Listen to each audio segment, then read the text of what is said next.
The best investment you can make as a leader is in yourself and your team.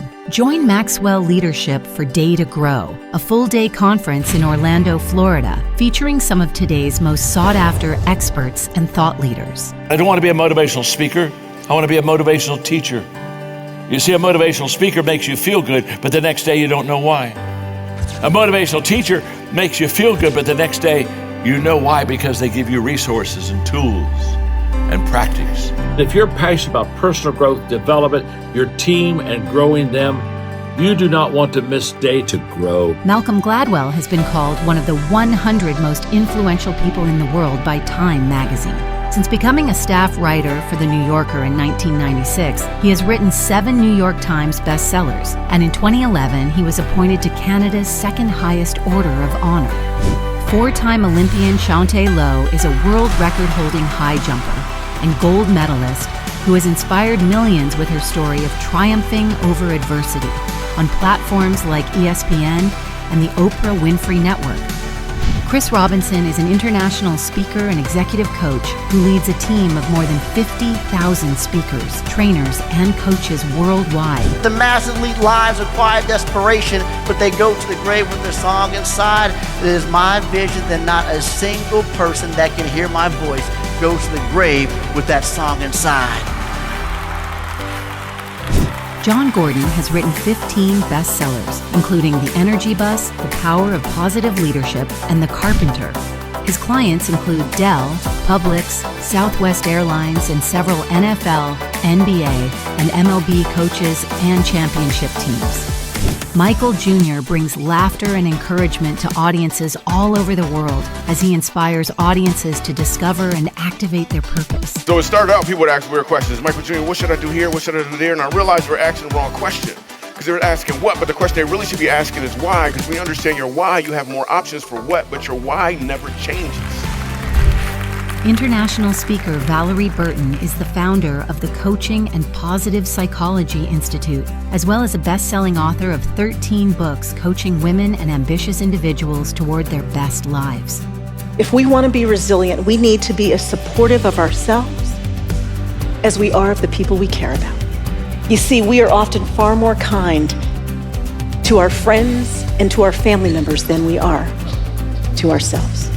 Serial entrepreneur and business expert Brandon Dawson serves as CEO and managing partner of Grant Cardone's business consulting firm Cardone Ventures. He has spent the last 30 years in the business space, starting, scaling, and selling businesses, and now helps organizations of all sizes reach their goals. Come and see us on Day to Grow. I will promise you this. You come and bring your team, and at the end of the day, you'll come up and shake my hand and say, one of the best days I've ever invested in for myself and for my team. I'll see you there.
so good to see you. You can be seated. That was very kind of you to stand. I hope that you have been growing today. I hope that you've been learning a lot today. We are getting ready to go on a little bit of a journey of what we call chasing failure, which on the onset is like, why in the world would we want to move towards the thing that we often fear? But here's what I've discovered. Now, every single person you look up to, read about, admire, they've all experienced the same thing. They all have the same thing in common. They have all failed, yet we've all been told to steer away from the very thing that made them who they are. In fact, I believe we were all told growing up, failure is not an option. But just touch some sky if you've ever failed. Just raise your hand, okay? Hey, it's an option, okay? Just look around. And I believe for us to grow as leaders, you and I have to have a healthy relationship with failure. We have to have a healthy relationship with rejection. We have to have a healthy relationship with trying some things that are outside of our comfort zone. And what I want you to know is that the fear of failure is something that you absolutely were not born with. It's actually somewhat unnatural for all of our makeup. Now, you can think about any fear that you've had growing up, whether it's the fear of public speaking, whether it's the fear of spiders or sharks. I can just tell you my biggest fear growing up was the fear of camping, okay? Now, I don't know, do I look like I go camping? Like, you gotta know your lane, you know what I'm saying? I don't know that I'm gonna survive well out there. But it's really not the fear of camping, it's more the fear of bears. If you're not afraid of bears, I don't know why you're not afraid of bears. But I'll never forget going to Nashville to speak one day, and I walk into this hotel, and all of a sudden, I see this sign in the hotel lobby. Don't feed the bear. I looked at this lady, I said, oh, what's going on? Why is this sign here? Why do you need to tell me? I don't need this information. I just want to know why the sign is in here inside the lobby. She said, well, sometimes the bears walk up and people try and feed them. Ma'am, do I look like I would try to feed a bear today? Like, what is going on? She said, if you see a bear, just call me. Ma'am, no offense, you 5'2". If I got to put my money on you or the bear, I'm taking my money on the bear. We all gonna die today, okay? Like, I have a healthy fear of bears. Hey, here's the deal. Regardless of what your biggest fear is, did you know we were only born with two? We were born with the fear of loud noises and the fear of falling. That's it. Any other fear that you and I have was caught or taught. We had a moment in our life where we said, you know what, somebody just rejected me, somebody told me no, and it just didn't feel good. And I just got to tell you, the number one fear that will hold you back in your business, the number one fear that will hold you back in your life is the fear of failure. So today we're going to go to failure school. I believe failure teaches a class that success never could. Today I'm going to give us 6 lessons I've learned from chasing failure. Lesson number 1 is this. There's no version of our leadership that isn't risky. There's no version of our leadership that isn't risky. Some of us think, no, I'm just going to play it safe. But when you play it safe, you risk just as much as playing it risky. It's all risky. I love what Craig Rochelle says. He says it like this. He says, failure is the tuition you pay for success. It's how you even get in the door. And leaders risk failure when trying something new, but they also risk irrelevance when they don't. And so what you got to know is I talk to leaders all the time in our executive coaching practices, like, Ryan, like we've had success going this direction for a very, very long time, and we just don't want to change. But guess what? The world changed. And if you don't, you will become irrelevant. I talk to parents about this all the time because they just think that the way that their kids are educated is just the way that all kids should be educated. I'm like, man, it's all risky. And I talk to the first group of parents and they say, Ryan, I'm sick of this education system. I'm going to homeschool my kid. That's cool. But have you ever met a homeschool kid? It's risky. I'm just saying, okay? Like, what the risk is that they could grow up socially awkward. I'm not saying that they are socially awkward, and if you were homeschooled, I'm not even saying you are socially awkward. I'm saying your parents rolled the dice. That's all I'm saying, okay? It was a risk, okay? And then you talk to the next parents and they go, huh, Ryan, put our kids in private school. That's cool. You ever met a private school kid? Listen. The risk is that they grow up entitled. Here's the deal. Like, I went to a private school, but there is a risk that they could grow up thinking that they just going to be balling out of control their whole life. And then they have to get a real job and they find out that the world is different than what they thought. So I'm just saying it's risky. And then you talk to the parents and say, Ryan, we good with the public school. You ever met a public school kid? They going to jail. It's all risky, okay?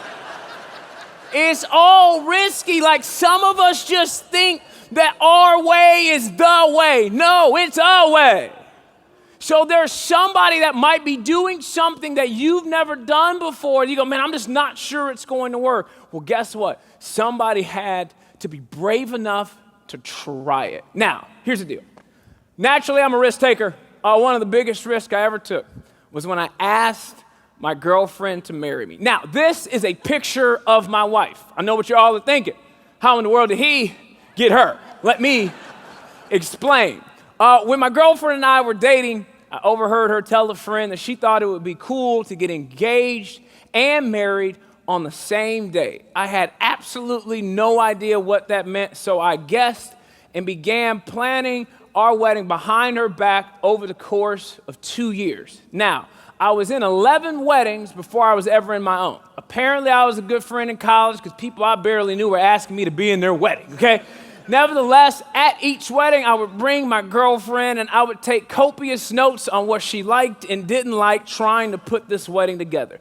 The 11th wedding was 3 weeks before this surprise engagement and wedding that I had planned, and the groom walks up to me and he says, hey, I hear you're doing a surprise wedding. I said, keep your voice down. It's a surprise, brother.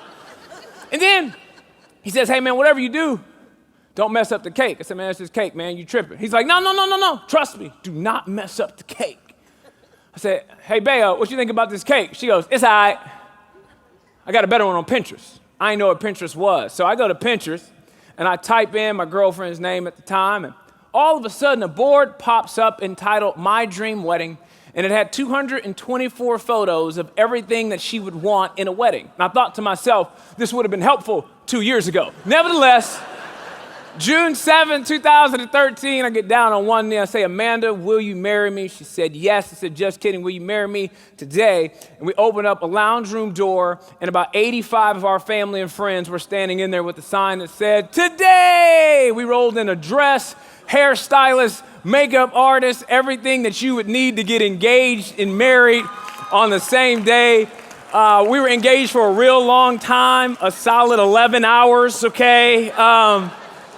Had a buddy film the whole thing. We just wanted to show some friends, put it up on this website called YouTube, and it went viral. It got about 1.5 million views. It's called The Surprise Wedding. And so when people watch The Surprise Wedding, the number one question people ask me is, what if she said no?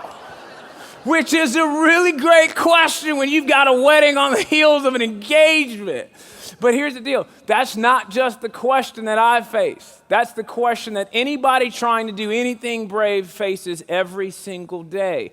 It's not what if she said no, it's what if they say no? What if my team doesn't like it? What if our customers don't like it? And you can spend so much energy thinking about this question. And what I want you to know today as a leader is the same amount of energy that you spend thinking about this question is the same amount of energy you could spend thinking about this one. What if they say yes? What if it goes well? There is something powerful about a leader that envisions themselves winning that leads them to actually winning. So here's the deal. There's no version of your leadership that isn't risky.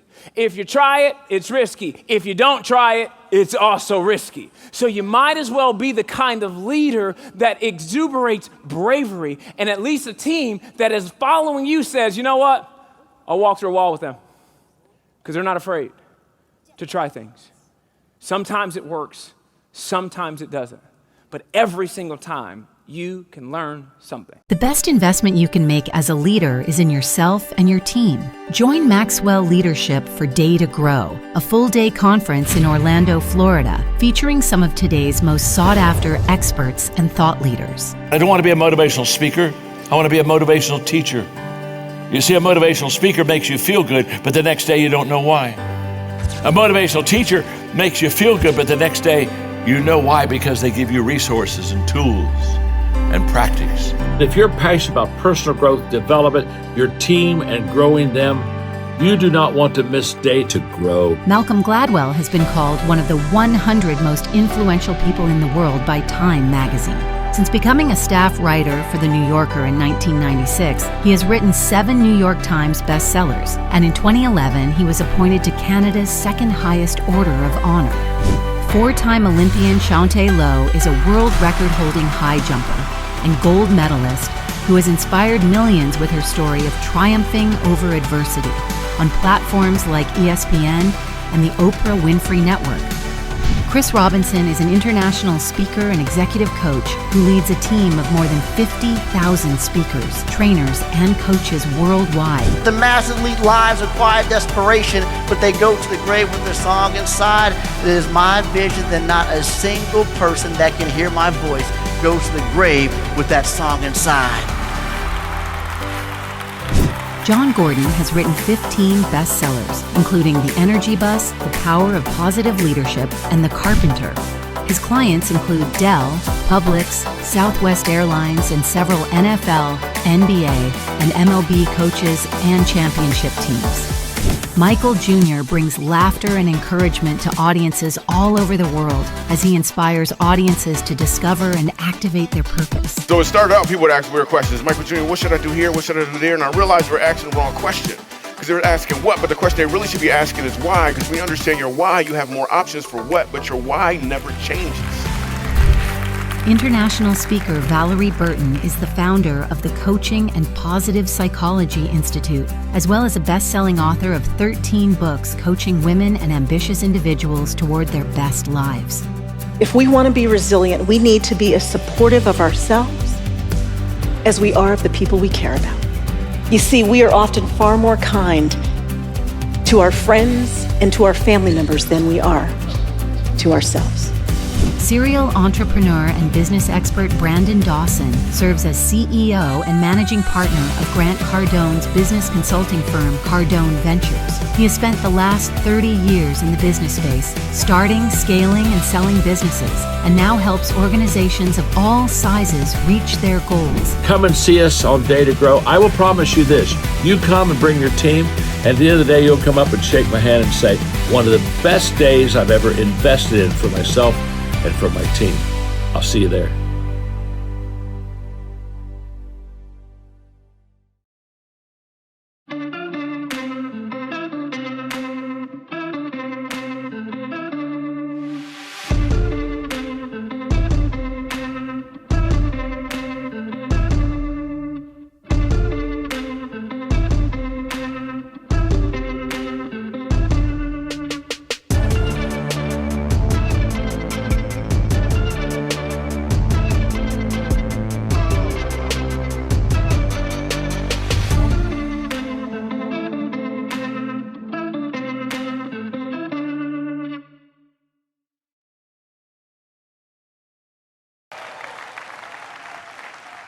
All the way from Portland, Oregon, here to share her story and empower leaders in their individual passions and purpose. Liz believes that having a beginner's mindset with the courage to pivot, progress, and innovate can be a transformational component of building a successful business. From building a sustainable fashion brand that creates educational and economic opportunities for women and girls in East Africa, to navigating the obstacles of running a business during a global pandemic, Liz is uniquely qualified to challenge and reorient our understanding about good business. Her book, Beginner's Pluck, named a Forbes 2021 must-read, shares her journey of pursuing a dream with humility and zeal.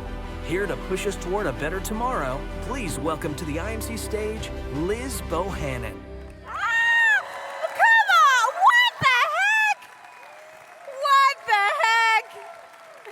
What a room. Oh my God. gosh, I am so excited to be here. What a room of hype, people. Just the hooting, the hollering with this little sizzle reel. How about that little sizzle reel? That was nice, right?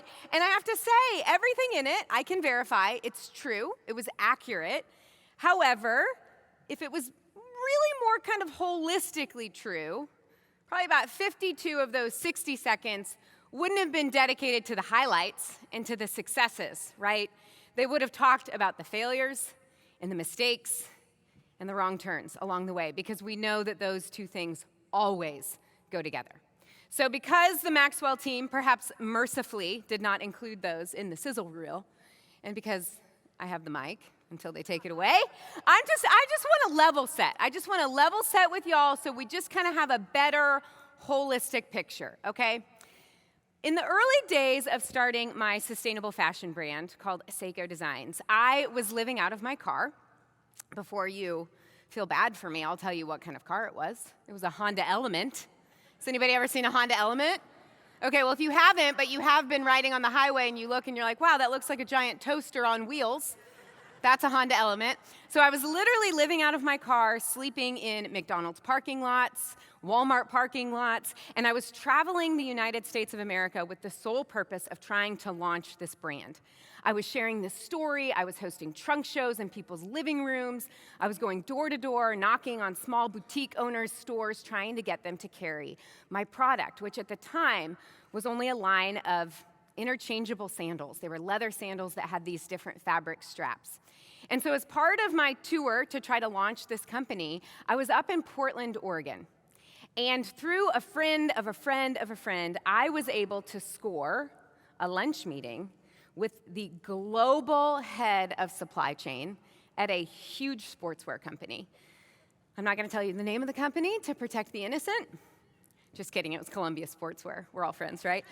So I get this meeting with the global head of supply chain at Columbia Sportswear, and I'm super nervous because I'm so new in this industry. Like, I don't even know if I'm going to be able to hold a conversation.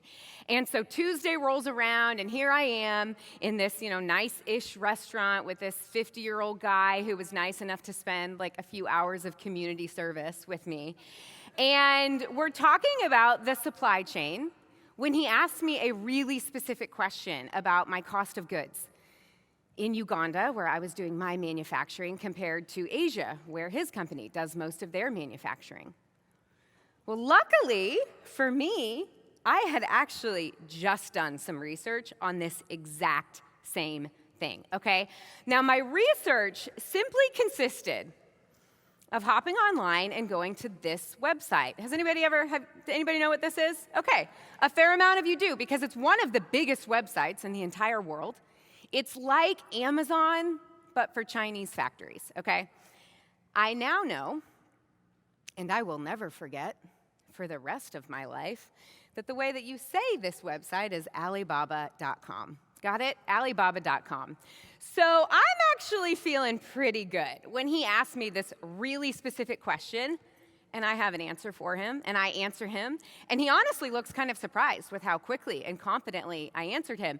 And so then he follows up, and he goes, wow, how do you know that? Where did you find that information? You know when you're reading a book and you come across a character's name that you don't totally know how to pronounce, but you don't really think that much about it, right? You kind of just go with the first thing that pops in your head. Has anybody ever done this? Okay, right. Like when I was reading Harry Potter, in my head, it was Hermione. And then I saw the movie and I realized, like, oh, it's Hermione. But when you're reading, you don't think that much about it. You're not trying, so you just go with the first thing that pops in your head for the whole rest of the book.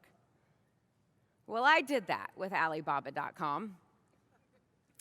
For all I cared, it was just like some random Chinese website that I had no intention of ever talking about out loud.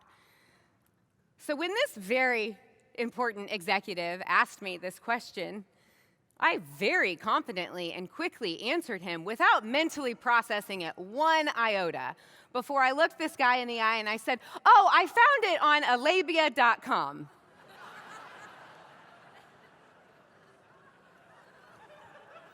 Yeah. You heard me. Labia.com. Perhaps what is worse is that even once I said it, I I didn't really recognize it. It just like, I was so used to saying it that way, it just kind of felt right. So as one does after they answer a simple question with a simple statement, I just stared at him and waited for him to respond. He stared back at me, a little bit bewildered. The silence kind of continued, and I started thinking, oh gosh, he just must be pretty impressed with me. You know, like just a supply chain savant knowing all of these facts and figures and how to use the internet. And the silence kind of goes on, and it's actually starting to get a little uncomfortable. So I'm like, oh my gosh, now I got to do this guy a favor, keep the conversation going. So like, I guess I ask him a question, and I look at this guy and I go, hey, Tom, have you ever used alabia.com?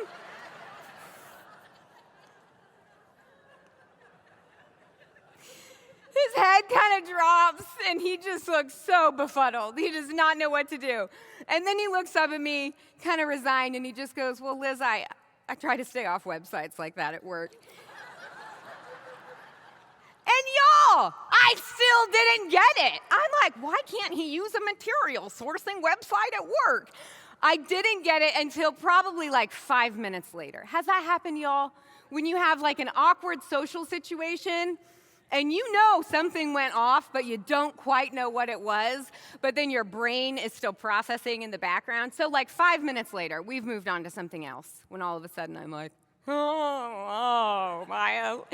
And I realized what had happened, and so then I just have this delayed panic attack, right? Where it's like, I'm starting to blush, my heart is racing, I start getting pit stains the size of Lake Michigan, and I wish that I could tell you I recovered, but I didn't. I never recovered. The rest of the meeting was a blur, and when I went home to my Honda Element that night, I think I threw that shirt away because, y'all, no laundromat detergent can rid your clothes of the stench of your own humiliation. Listen, it messed with me. I can tell the story now and I can laugh, but these are the moments, right, in our journey that keep us up at night. They make us, we just feel embarrassed, we feel ashamed. I started feeling like I shouldn't have taken that meeting in the first place. I was out of my league. I need to play it safer in the future because the possibility of failure and humiliation is probably inevitable. It rocked my confidence, and these missteps and these mistakes and these failures along the way can do that. And of course, this wasn't my first, it wasn't my last. In fact, I have owned more failures, more failed initiatives than I could ever tell you from stage. What I've learned to do is a few things. One, I talk about them, right? So I had, for instance, a failed project with a specific footwear line I was launching. Y'all, this project bombed so bad due to a disastrous supply chain problem that, by the way, had me getting locked in an Ethiopian shoe factory, potentially for an entire weekend. I don't have time to tell you that story right now. If anybody's free for margaritas later, I'm happy to dish. The project ended up launching, and it failed so miserably that I actually buried a pair of those shoes in my backyard, and I performed a failure's funeral. If you think that I'm joking, this is what a failure funeral looks like. Because here's the thing, I believe that our failures actually deserve the dignity of being talked about, of being memorialized, and of being laid properly to rest. I have now become obsessed with these moments in our journey. These failures, these mistakes, these missteps. I like to call them pluck-ups. Pluck meaning spirited and determined courage. In fact, I now have an entire podcast that is dedicated to talking to some of the world's most successful people. Matthew McConaughey, Ariana Huffington, Marie Forleo, Liz Gilbert, not about their highlights and the successes, because you can hear about that anywhere, but about their mistakes and their failures along the way. Now, when I reflect on my journey, when I think about my labia pluck-up, which is a sentence that I hope no one in this room ever has to say, there's one piece of information that I really, really wish that I would have had at the time.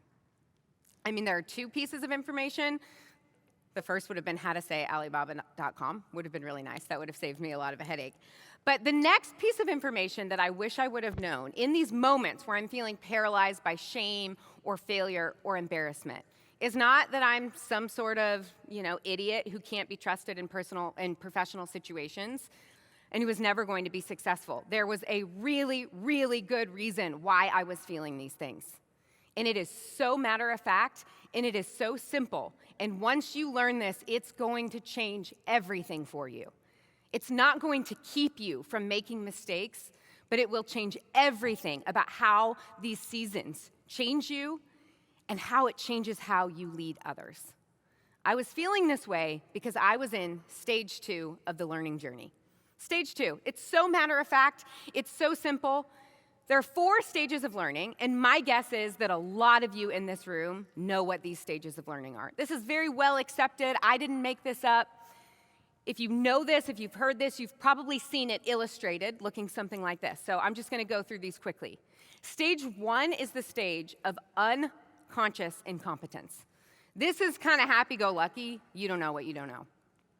Then you have a moment of awareness. You get a promotion. You quit your full-time job and you launch your company. You start working with a different echelon of clients. You get a promotion. You have this moment of awareness where all of a sudden, you're still incompetent. Now you're just aware of how incompetent you are. This is called conscious incompetence, and it is the most difficult stage of the learning journey, and it's where so many people quit.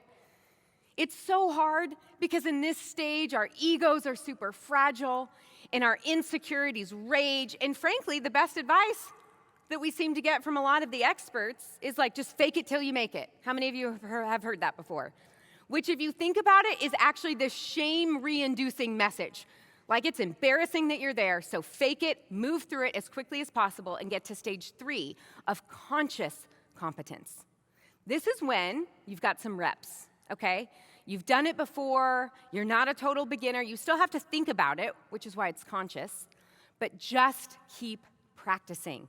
Just keep practicing, and eventually we get to stage 4 of the learning journey, the golden stage of unconscious competence, where we are so good, we could literally do this in our sleep. And this stage is really fun, because from here, we get to be the leaders and the experts and the coaches and the mentors that we dream of being, right? I would actually say, no. What I want you to understand is that this image of the stages of learning, if you internalize this, it's not going to be helpful.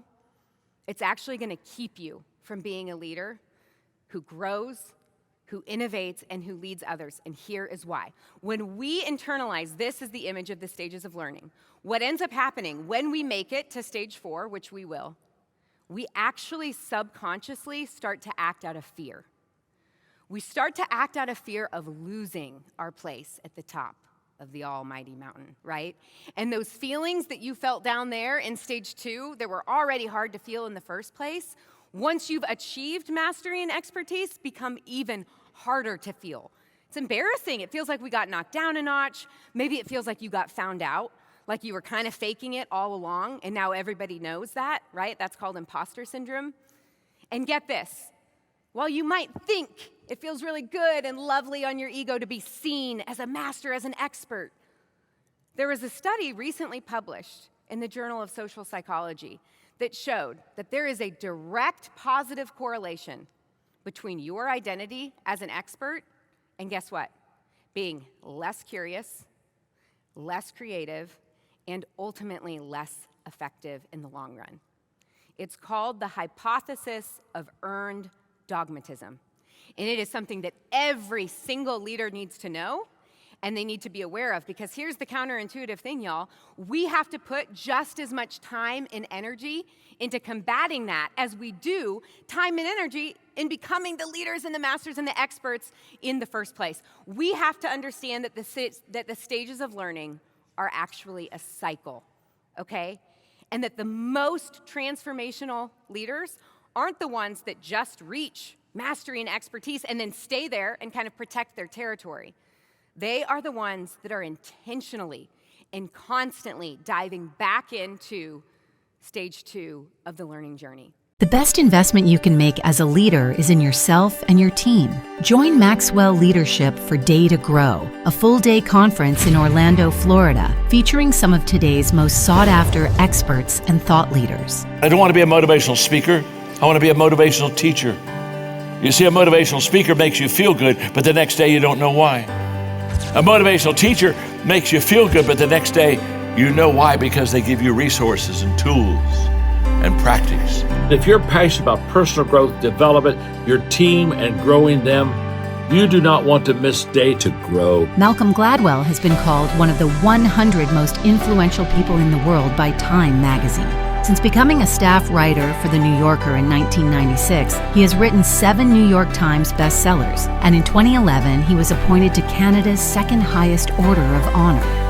4-time Olympian Shantae Lowe is a world record-holding high jumper and gold medalist who has inspired millions with her story of triumphing over adversity on platforms like ESPN and the Oprah Winfrey Network.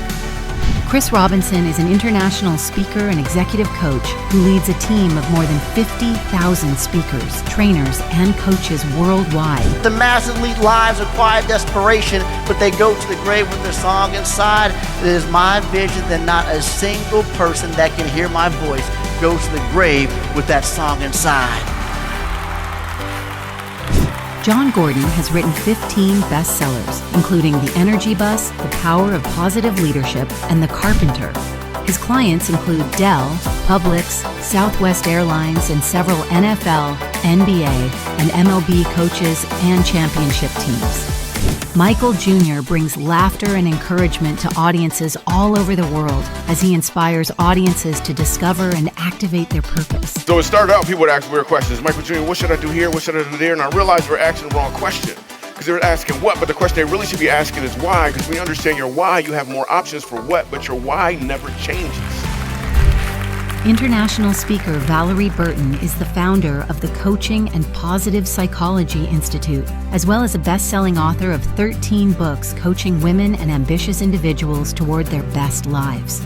If we want to be resilient, we need to be as supportive of ourselves as we are of the people we care about. You see, we are often far more kind to our friends and to our family members than we are to ourselves. Serial entrepreneur and business expert Brandon Dawson serves as CEO and managing partner of Grant Cardone's business consulting firm Cardone Ventures. He has spent the last 30 years in the business space, starting, scaling, and selling businesses, and now helps organizations of all sizes reach their goals. Come and see us on Day to Grow. I will promise you this. You come and bring your team, and at the end of the day, you'll come up and shake my hand and say, one of the best days I've ever invested in for myself and for my team. I'll see you there.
August thing is Day to Grow. The next day, I want you to put this date down because on August the 14th, will be our next Day to Grow. In fact, another good long-time friend of mine, Michael Jr. Wasn't Michael Jr. fun this morning? He's just beautiful. And Michael Jr. will be with us on Day to Grow. We're building our lineup next for it. But the date is August 14th. And so get that date in your calendar. Be sure to bring your friends, and we're just going to have another terrific time. But now, thank you so much for that. They're going to put on the screen. Last evening I began to teach from my High Road Leadership book, and there are 12 distinguishing characteristics of what a high road leader looks like. And I asked them to put the 6 on the screen that I shared with yesterday. I'm not going to teach them yesterday, but for you that weren't here when I taught it, you can, it's right here. You take a picture of it, and those are the first 6 distinguishing characteristics of a high road leader. That's it. Just use those cameras and get your picture. So those are the first 6. Okay, what do high road leaders do? They bring people together. They value all people. They acknowledge their humanness. They do the right things for the right reasons. They give more than they take, and they develop emotional capacity. So now there are 6 more. Number 7, the 7th distinguishing characteristic of a high road leader is high road leaders place people above their agenda. In other words, high road leaders love serving other people. And they do everything in their power to serve them well and to serve them with excellence. Somebody asked me, and so we're talking very briefly about servant leadership, and somebody asked me about, they said, well, how do I know that when I serve people that it's right and it's legitimate? And I said, it's because it'll be natural for you. I love serving people. I can still remember when I lived in Atlanta, every once in a while I'd be in a restaurant and some person would come to me and they'd say, because we have several companies, and they would know who I was, and I'd say, Mr. Maxwell, I just want you to know that I work for you. Then I'd smile and I'd say, here, sit down for a moment, let's talk, let's get acquainted. And I'd find out what their name was. And then I said a couple of things I just want to kind of make sure we're clear on. I said, first of all, you don't work for me. You work with me. We just work together. We don't have titles. We don't have positions. I'll serve you. You'll maybe serve me sometimes. And I said, and by the way, you don't need to call me Mr. Maxwell. My name's John, and I'm your friend. And let me just say this. High road leaders, they're not positional. And they don't feel like they have to power up on people or straighten people out or fix people all the time. They just want to care for people, and they want to serve people. And so high road leaders, they just do a really good, they place people above their own agenda. In other words, when I'm with you, I want to make sure that I serve you. I want to make sure that we do everything that is right for you. I was talking to several young, high potential leaders that we have as guests at this conference, and there was some mentoring stuff that's been going on a little bit. And I said, are we helping you? Are we adding value to you? Servant leaders love serving people. And one of the things I'm so proud about you coaches, listen to me coaches, I'm really proud about this. One of the things I'm really proud about you is you really serve people well. You really care for people. People do not care how much you know until they know how much you care. And high road leaders, they're servant leaders. They place people on their agenda. Number 8, they embrace authenticity. They're very authentic. They're very real. When you see them, you know who they are. They're the same in front of you as they are behind the curtains. And I have really worked hard on always being an authentic person. I don't think people want a perfect leader. I think they want an authentic leader. And I have a teaching that I don't give often, but it's called Live Between the Lines. And when you and I walk in life, there's a left line, that's a ditch, it's failure, and there's a right side, which is success. And sometimes we get successful and get on the right side. Sometimes we fail and we get in the ditch on the left side. But an authentic life is one that's never always in the ditch, or it's never one that's always successful. It's just one who walks down the middle of the road. And let me just tell you something.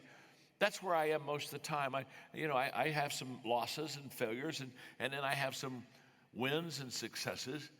But most of the time, I just kind of walk down the middle. And I walk down the middle of the road, and it's who I am. And I've got some good. Like I taught in the first session yesterday was, I got some eagle in me, and I soar, and I got some hippo in me. And I like to wallow in mud. And I love to tell you about my eagle days. And I have some of those, and I want you to be eagles, but I also have some hippo days. How many of you have had hippo days in your life? You just get in the mud. You know what I'm saying? It's okay. Look at your person you're sitting beside. You've wanted to say this for years to tell them sometimes you're a hippo. Just tell them that. Sometimes you're a hippo.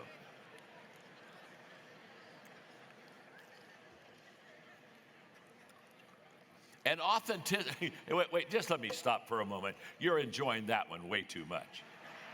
I'm wanting to teach and get Alyssa out here, and you guys are you've been saying, I've been wanting to call my hippo for a long time. But let me just say another thing about authenticity, because this would be if I was going to really teach something out of this chapter, this is where I'd really dwell. But this is on authenticity stuff. What I'm going to give you want to write down. Every once in a while, I just tell you, you got to get this. Because, so, in fact, before you write it down, look at your neighbor and say, you've got to write this down. You have to write this down. You have to do it. Here we go. This is huge. I'm talking about living an authentic life. Be proud of the choices you make over the gifts that you have. Be proud of the choices you make over or more than the gifts that you have been given. Be proud of your choices. I think this is huge. Every one of us have strengths. Every one of us have God-given gifts in our life.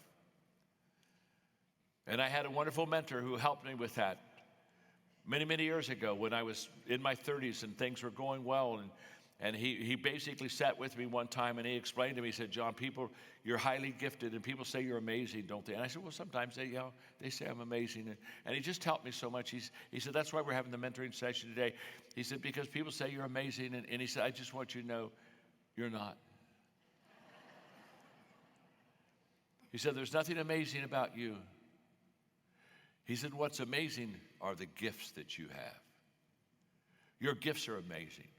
God has blessed you incredibly, and you can communicate and you can lead. And he said, it's your gifts that are amazing. And he said, let me explain something to you. You can't take any pride in that. They're gifts. God gave them to you. You didn't earn them. You didn't deserve them. And then he wanted to come back to the fact I wasn't amazing, so he repeated it. But he decided to say it a different way. He said, in fact, you're not only not amazing, John. He said, you're one step from stupid. He just knew how to get my attention. I wish he had said a block or a mile. One step seems awful close. But he said, when people tell you you're amazing, they've heard you speak, whatever. Be kind, thank them. But he said, listen to me, they've got you confused with your gifts. Your gifts are amazing. Now listen to it. Now let's go back to that thought I gave you. Be proud of your choices. Much more than your gifts. Because you didn't earn your gifts. But when you make choices, you made those choices. Let me give you number 9. High road leaders take accountability for their actions. High road leaders are willing to be accountable. Don't you wish our leaders in our country would be accountable for their actions? Wouldn't it be refreshing to have them be accountable for the stupid things they do to the people? Let me tell you, they wouldn't be near as selfish if they had to be accountable. By the way, how many of you want to just improve your life? Let me just see it. I mean, it's not a trick question. Every hand, okay. Let me tell you something. The greatest way to improve your life is to be accountable to someone. I do better when people help me do better. And accountability is absolutely huge Because accountability closes the gap between intention and results. If you're not accountable, you can say, well, I intend to do that. I didn't get to that yet, but yeah, I'm going to get there. But the moment you become accountable, you're not accountable for intentions, you're accountable for results. See, we judge others by their actions, but we judge ourselves by our intentions. And when you become accountable, it will cut all that stuff out. And everybody needs to be accountable to someone, because, well, it's like my mentor said to me one time. He looked at me and said, John, I don't trust you. And it kind of hurt. I said, wow, that hurts a little bit. He said, well, don't take it personal. I don't trust me either. I need to have somebody that'll hold me accountable. And so I had an accountability partner for about 20 years, and he would ask me every month when we got together. He'd ask me 5 questions, and they were always the same questions. And question 1, 2, 3, 4, and then he'd get to question number 5, and question number 5 was the biggie. Question number 5 is, have you lied about any of the previous 4 questions? And you know what? There were times when I said, yeah, I go back to 3. Yeah, go back to 3. High road leaders, they're accountable for their actions. Number 10, we're doing so good. We're doing so good. High road leaders live by the bigger picture. I really would like to teach this. I'm not going to teach it. But let me just say something about the vision and the picture you have of yourself right now. Listen to me carefully. Your picture of what you can accomplish, what your potential can provide. Listen to me. Whatever picture you have of yourself right now, it's not big enough. Everybody sells themselves a little short. You're better than you think you are. You can do more than you think you can do.